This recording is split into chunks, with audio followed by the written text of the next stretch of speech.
First spoken word from the Southern Baptist Church. This morning I am so excited and elated to talk to one of the foremost critical voices of the development of our city.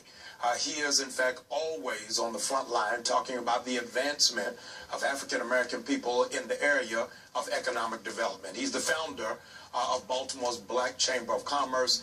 You know him, you've seen him. If not, today you're going to be introduced to him, Mr. Lou Fields. Good morning to you, sir. Thank you, Dr. Bryant. Glad to have you. You've been crisscrossing from Ferguson back into Baltimore and really have been championing something that needs to be heard in this hour in the backdrop of the uprising, economic development. What does that mean and where are we? Well, here's where we are. As we look at the African-American consumer base and spending $1.1 trillion, it's now high time that we spend some of those dollars with our own people, with our own businesses. Because if we do that, our businesses can strengthen their communities. Yes. Hopefully we can save some lives, yes, which is one of the most important things. Through job creation, a man with a job, he's not going to rob someone. He's going to go home to his wife, he's going to go home to his kids, he's going to come back to work the next day. Right. He got a payday coming. And I think Baltimore and cities like St. Louis, if they don't have enough jobs for the inner city youth, particularly the black male, yes, then what is he going to do? Correct. So we believe through supporting our businesses, particularly small black businesses, we create jobs. Creating jobs decreases crime and gives people hope. And then I think this time of the year, the holiday season, is a great time to do that. What are you listening for from these mayoral or presidential candidates in terms of an agenda, dream, or vision for entrepreneurial development and employment for economic stability in our city? What are the things you're listening for? Well, I've not heard it from the presidential candidates. I've yes, listened to every Republican debate and the Democratic debate.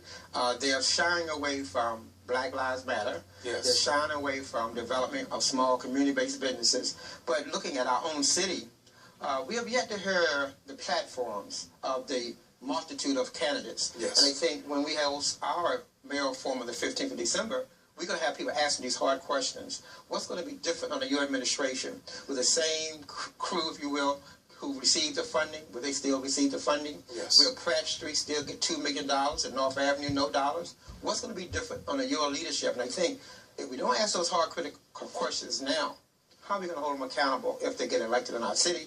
Crucial time for us this year.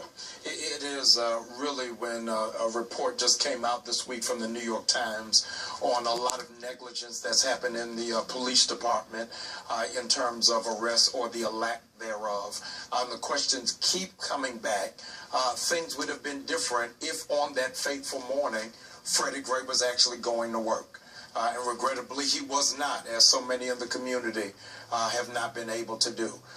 What can we look for or demand as churches to partner with the business community to try to ebb the tide that's taking place? Well, thanks for places, institutions like the Empowerment Temple and other churches like that.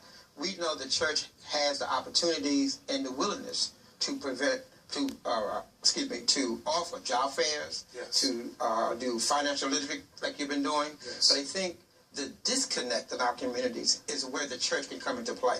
The church can hold so many different type meetings, business forums, how to go in business, what do you do if you're in business, how can a Freddie Gray come somewhere and find, how do I go apply for a job? Right. What do I need to do to get my record expunged? Do you know he and his three friends, they were talking about looking for jobs that very day. Wow. That was the conversation they were having, walking down the street. Yes. Mike Brown, same kind of conversation. Tavon Martin, all these young men were looking for something.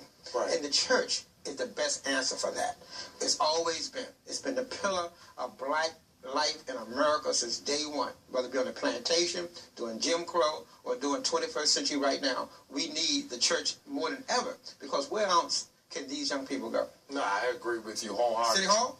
No, not go right to Public Works at the state level? No. Can they go to the Greater Baltimore Committee meeting? No. I went yesterday with only 1 or 2 blacks in the room. Wow. Talking about tourism post-unrest. Yeah. So where can our children go if not to the church?